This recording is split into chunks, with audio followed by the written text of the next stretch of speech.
श्री स्वामी समर्थ।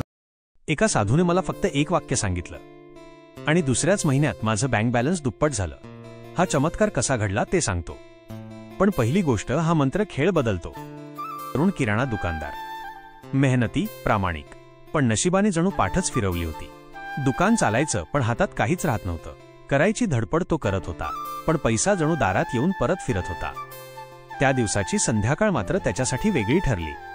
दुकान बंद करून आकाश दार लॉक करत होता, तेव्हा अचानक त्याला मागून आवाज आला, मुला। इतक्या काळजीत मन अडकवलं की कमाई कशी वाढणार। आकाश वळला तर पांढऱ्या दाढीचे, तेजस्वी डोळ्यांचे एक साधू त्याच्यासमोर उभे होते।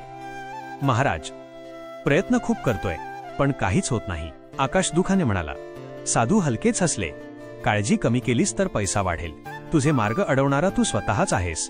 तुला एक मंत्र देतो, पण लक्षात ठेव, हा मंत्र फक्त पैसे आणत नाही, मनातील अडथळे वितळवतो।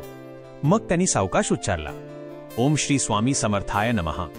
रोज पहाटे 5 मिनिटे शांत बसून हा मंत्र जप। जपताना पैशासाठी याचना करू नकोस, फक्त मन स्वच्छ ठेव।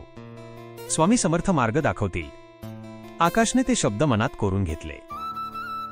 दुसऱ्याच दिवशी पहाटे त्याने मंत्रजप सुरू केला।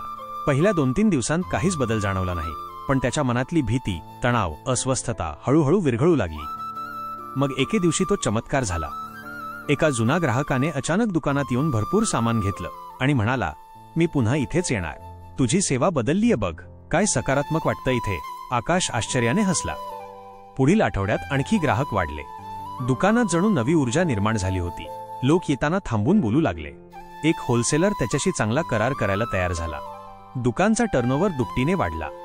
आकाश विचारात पडला, हे कसं एवढ्या लवकर? उत्तर पुन्हा मनातून आलं, मन बदललं की परिस्थिती बदलते। स्वामी समर्थांच्या मंत्राने त्याच्या विचारांना शांतता दिली आणि शांत मनातून योग्य निर्णय घडू लागले।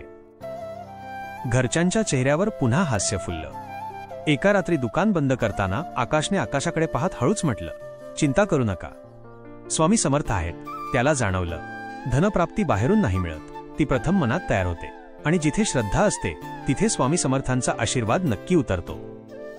या गोष्टीशी संबंधित किंवा इतर कोणतीही माहिती तुम्हाला हवी आहे का?